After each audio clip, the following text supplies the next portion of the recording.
আপনারা সবাই কেমন আছেন? আমি মুনমুন দত্ত, মা রান্নাবাড়ি চ্যানেলে আপনাদের সবাইকে স্বাগতম। এই গরমে কেমন আছেন বলুন একটু। আমি তো গরমে খুব ভালো আছি, কেননা গরমে ঠান্ডা ঠান্ডা জিনিস খাচ্ছি, তাই খুব ভালো আছি। তা আপনাদের আমি আজকে একটা ঠান্ডা ঠান্ডা জিনিস বানিয়ে দেখাবো, সেটা হচ্ছে দই রায়তা। চলুন দেখি কিভাবে দই রায়তা বানাই। দই রায়তা তো অনেক রকমভাবে বানানো যায়, তা আজকে আমার মনে হলো আমি গাজর দিয়ে একটু করি দই রায়তা, আর আমের ফ্লেভার দিয়ে করি। প্রথমে আম ফ্লেভার রায়তাটা বানিয়ে নেব। দেখুন আম ফ্লেভার রায়তা বানাতে কি লাগে। কিছু মিষ্টি আম নেব, এই এক বাটি টক দই নেব, চিনি নেব, ধনে পাতা দেব অল্প কিছু, বিট লবণ দেব,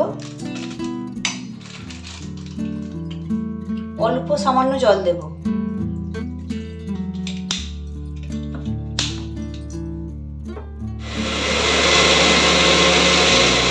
এটা হয়ে গেছে আমাদের আম ফ্লেভার রায়তা। এবার ঢেলে নেবো, আম ফ্লেভার রায়তাটা ঢেলে নিচ্ছি। এবারে আমচুর পাউডার দিয়ে দেবো এর মধ্যে। এবার এটা মিশিয়ে নেবো, আমচুর পাউডারটা দেওয়ার পরে মিশিয়ে নেবো। আমাদের আম ফ্লেভার রায়তা তৈরি হয়ে গেছে।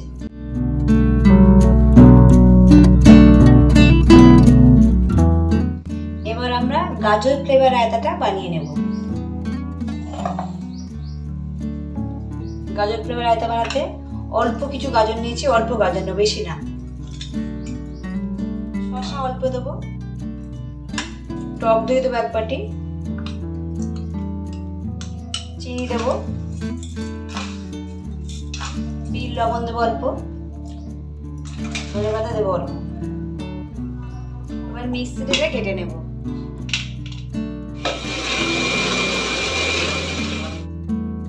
গাজরের রায়তাটা আমাদের হয়ে গেছে। গাজর আর সামান্য শসা দিয়ে একটু অল্প করে গাজর ছড়িয়ে দেব।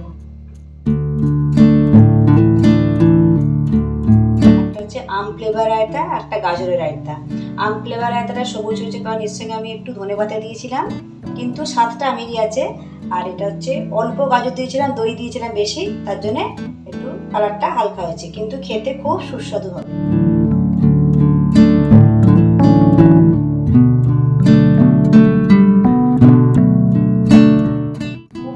সুস্বাদু খেতে হয়েছে। আম ফ্লেভার দই রায়তাটা বেশি ভালো খেতে হয়েছে। আপনার বাড়িতে আমার মতো এরকমভাবে দই রায়তা বানাবেন। দই রায়তা অনেক রকমভাবে বানানো যায়, যে যার মতো। তা আমি এইরকমভাবে দু রকমভাবে বানিয়েছি। আপনারাও দই রায়তা বাড়িতে বানাবেন আর আমাকে কমেন্ট করে জানাবেন কীরকম খেতে হলো। আমার তো খুব ভালো লেগেছে, সুস্বাদু হয়েছে। আপনারা করে জানাবেন। আর আমার রান্নাবাড়ি চ্যানেল যদি ভালো লাগে লাইক, সাবস্ক্রাইব আর শেয়ার করবেন। নমস্কার, আবার পরের দিন আসবো নতুন একটা রেসিপি নিয়ে।